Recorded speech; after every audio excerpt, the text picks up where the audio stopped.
This Power Rangers comic book review is created for and intended for an adult audience.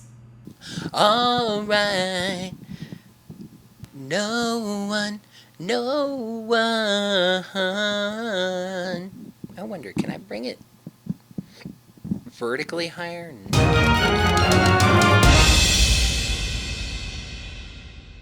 Hello there, heroes. I'm the Orange Ranger, and welcome to another comically long review. We finally reached the end, my friends. 6 straight weeks of Power Rangers comics have finally come to an end. There is nothing new coming out in comics for Power Rangers next week. Crazy, right? I came pretty close to calling this the Go-Go Power Rangers featuring other comics show, seeing as this is the 3rd issue of Go-Go Power Rangers in the last 5 weeks. Granted, the middle issue there, number 28, had nothing to do with the story, but nonetheless. So let's wrap up this crazy run by taking a look at Go-Go Power Rangers issue number 29. It seems like every time I solve an album cover mystery, it's with a new source. My searching about this time took me, of all places, to Pinterest. This cover is a tribute to Bjork's album, Post. Rocky is getting some focus this time. His yearbook photo doesn't really look that much like Rocky. I mean, even beyond the slightly changed physical appearances in the comic thing. His quote is a nice pun, though, especially considering that he's Rocky. See what he did there? Social media cover takes us to Rocky's lifeguard days, where he advises people on staying safe from the heat at the beach, and the Lady Rangers swoon. I love the main cover. It has a very back-to-basics feel, which we needed after the Rita sidestep. The Rangers fight putties. In fact, the putties are my only issue. With the White Ranger around, shouldn't those be Z putties? We may have the answer on the next page, as we can see that these are Z putties, but their chests are oddly light gray instead of the solid white that they were on the show. Zack informs us that Kim has given up caffeine this week. You know, actually, that reminds me. Make sure you like the video by hitting that thumbs up button right down below. When the video's done, you can let me know what you thought of my review as well as the issue itself by leaving a comment. Make sure you're subscribed to the channel to see all of my videos and ring the bell. Get your notifications set up so you're notified of whenever I post brand new videos. And I'd love it if you'd consider supporting the channel financially on Patreon or Ko-fi. Coffee, caffeine, I get it! I don't get it. Kim thinks Zed is picking on her because this story cut back to the TV show for a bit, and the episode 2-for-1 happened, where Zed formed Pursehead and Lip Syncer from Kim's purse. Tommy makes a plan to basically bum rush past the putties and take out the monster, since without a monster, the putties will run. Billy thinks they should assess the monster's weaknesses, but Tommy thinks Zed just wants to tire them out, and they need to get to work before the construction site around them collapses. The Rangers are fighting Earl Grey Matter, a teapot with a brain. Not your strongest work, Zed. Billy pokes into the monster, finding skin below the ceramic outer layer. Billy gets flung away by the monster, who fires tea at him through its gunmetal kettle, and I think that's a far cooler name than the monster actually has. Tommy leaps in front, taking the blow. The liquid causes temporary paralysis, kind of the opposite of what tea normally does if you think about it, except for like sleepy time, but anyway. But Tommy's shield took most of it, so he's quickly okay. Jason takes charge, telling Tommy to distract the putties while they stay back and form the power blaster. Tommy gladly jumps into working alone, mincing up the putties and chatting with Saba, while the Rangers take care of T-Monster off-screen. But, as Saba points out, isn't Tommy supposed to be the one in charge? Tommy and Jason report to Zordon. Tommy's okay, but beating himself up for not reading the situation right and sending Billy into danger. Jason tries to make him feel better, but it doesn't really work. Zordon has a weirdly large-headed alpha? take Tommy back for some medical scans. Zordon cuts right to it with Jason, pointing out that he basically took the lead of the team. Jason acknowledges Tommy is overconfident, but says he's just doing what's worked in the past. Zordon apologizes to Jason for never explaining why Tommy needs to be the leader now, so that's something we get to find out as well. Not that the explanation makes a ton of sense. Tommy has the most powerful coin, but to unlock its full potential, Tommy must unlock his full potential. His greatest potential lies in leading the Rangers, I guess, so that has to be his role. However, seeing what happened today has him second-guessing that, but Jason assures him everything's gonna be fine.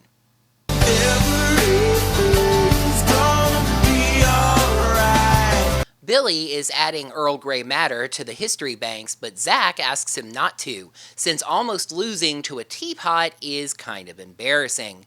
Billy says growing pains are to be expected, but Trini says they've fought far worse and had better results. Indeed, the two of them are concerned about Tommy's leadership. Kim, of course, defends Tommy, saying he's trying to figure out leading a team and brand new powers, and they need to back off. Trini ends up taking Kim's side, and Kim strengthens her case by pointing out that Jason has made similar mistakes. Zack isn't convinced, still worried that they barely beat a teapot, but Trini said this is the time when everything is in the air, and that means that they should really support their friends right now. He accepts that, saying he just needed to be heard. Kim quickly changes the subject, pointing out how weird that monster was, and Billy agrees that Zed, as I said, might be losing his touch.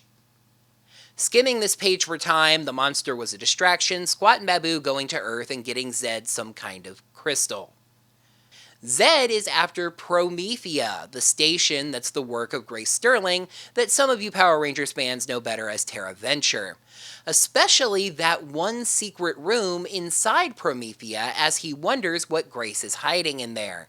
Don't worry, Zed, the command center has one of those hidden rooms too. I think it's kind of like a panic room or something. Anyway, Zed has Finster make a monster that can burrow into that bunker. Jason's dad is still sick and not eating. Jason tries to get him to, but gives up on it. He's going on a trip and has made sure the house is stocked with food. His dad, probably meaning this more tongue-in-cheek than Jason took it, says Jason will do him more good not hovering around the house nursemaiding him.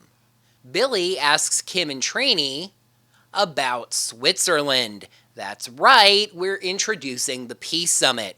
For those unfamiliar, on the TV show, Jason, Trini, and Zack left the Power Rangers to attend this Young United Nations peace conference thing in Switzerland. We've seen in MMPR that it was actually a front for them to become the Omega Rangers, and we're rounding to the front of that part of the story here. Trini sounds interested in it, but Kim is bored by the idea. Zack and Jason, funny enough, also sound bored of the idea and tell Trini it's time to go. Where are they headed? Zack's scuba diving weekend, of course. What scuba diving weekend? Oh, they must remember. Zack asked them about it weeks ago. Billy begged out for a research thing, and Kim said she was going to hang out with Tommy. Anyway, traffic's a nightmare. I'm sure you'll remember us asking if you think about it really, really hard. Okay, thanks, bye! I have several questions. The three are teleported to the Spectrum, which is the name of the Blue Emissary's ship. What does God need with a starship? Trini asks about Zordon and Alpha detecting their morphers, and the emissary says they have prepared for that and everything else. They? Yes, it's G, and seeing as it's introduced as if it's a name, I'm thinking it isn't actually intended to be 11. Anyway, the emissary explains that G was once a former caretaker at Eternity Point, but that he's been upgraded now. So basically, G was a protocol droid. Remember that I am fluent in over 6 million forms of What are you telling them?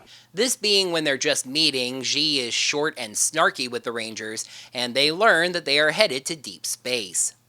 The emissary explains to the Rangers about the empowered, people caught in the cracks in the grid from Shattered Grid, and given extraordinary power due to that. They are detecting multiple spikes of grid energy, so there's already a lot for them to do. Trini asks if this is going to take years, and G finds this adorable. This ship has got some speed to it. Trini asks how fast they think they're going, which is a very ironic question, seeing as in every window shot on this page, the stars are not moving. They were even moving at the end of the previous page. Anyway, Trini is still worried about what happens if Zed attacks and they're needed back on Earth, and this all might be starting to sound a little bit familiar. Yes, in the 26th episode of Season 2 of Mighty Morphin Power Rangers, Zed Waves, the three went scuba diving during a monster attack. Ironically enough, that episode was just reusing footage from a Season 1 episode since the three actors had left the show, but the comics are doing an excellent job explaining all that weirdness. Anyway, Jason says the other three can handle anything that comes up, but Zack points out that they can't even form a complete Megazord. I mean, Tommy can, depending on whether or not you call a single Zord battle mode a Megazord. Jason says this is their responsibility, at least until they form a new team of Rangers to deal with it. That I found interesting, that Jason's thinking was to form a team of other people to become the Omega Rangers. Finster presents his monster to Zed, and this seems very oddly, if not intentionally, timed. Just a few days before the Sonic the Hedgehog movie was set to release, Finster has made a hedgehog monster, the Hodgepodge Hedgehog to be precise. Zed sees it as an ugly stuffed animal jammed with leftover parts. Finster says Zed should examine it a bit more closely, but he decides to take a swing at it instead. This works either way, as it catches Zed's staff, managing to hold him back. Minor little cosmetic note I noticed. HH here has a Z on his belt, and I noticed that same Z on Earl Grey Matter too. I know about the Z putties obviously, but the monsters didn't have Z's on them, did they? Anyway, all of the tools infused into the monster are specifically designed to crack into Promethea. There's also a surprise for the Rangers, one that we don't get to see yet. We see a scene that has become pretty commonplace over in the other line. The Rangers reach the planet, G's sensors detect a spike, the emissary says something mysterious. The Rangers land near a mob attacking a cloaked woman. They jumped in to help, but Zack has a warning. They could be defending an enemy. I wouldn't really worry about it, Zack. These vibes I'm getting from you are definitely trustworthy. Right back at it. This could have easily been a step down, going from that amazing side story about Rita in issue 28 to set up for the close of this entire series here in this issue, but it certainly was a lot more than that. There was some nice action in this issue, but for me it was really the strong character notes and quality emotional writing. Doubts about Tommy being a leader, both from within and without. Jason and the others having concerns, both domestic and superhero-wise, about leaving Earth for the Blue Emissary's mission. And Zordon, was that a gut punch at the end, as the Rangers are about to meet a great friend and terrible foe in Kaya. Go-Go Power Rangers issue number 29 easily gets a 5 out of 5. So, next week, I guess I have nothing to review for you, do I? Oh, but I do, don't I? I was tempted to take it easy for a week and do one less video, but I figured I've already done 6 comic reviews in a row and more comics are coming after the gap, so why not use that 1 week gap to tackle something that's been sitting on the back burner? What happens when Caron's Psycho Ranger past finally catches up with her? Find out as I review The Psychopath. That is going to do it for another Comically Long review. Heroes, thank you so much as always for watching. Now that the video's over, you can let me know what you thought of this issue, as well as my review of it, down in the comments below. Until next time, heroes, may the power protect you. This cover is a tribute to And after the video's done, make sure you leave a comment. Make sure you're subscribed to the channel to see all of my videos. And this is still not going well. And I would love it if you would consider financially supporting my channel on Patreon and make sure you subscribe to the God, this is... Make sure you like the video by going to ESPN.com. Make sure you're subscribed to the channel to see all of... My gosh, dang it. Make sure to like the video by hitting that thumbs up button right down below. Tommy's okay, but beating himself up for not reading the situation right and sending Billy into a dangerous situation. I was tempted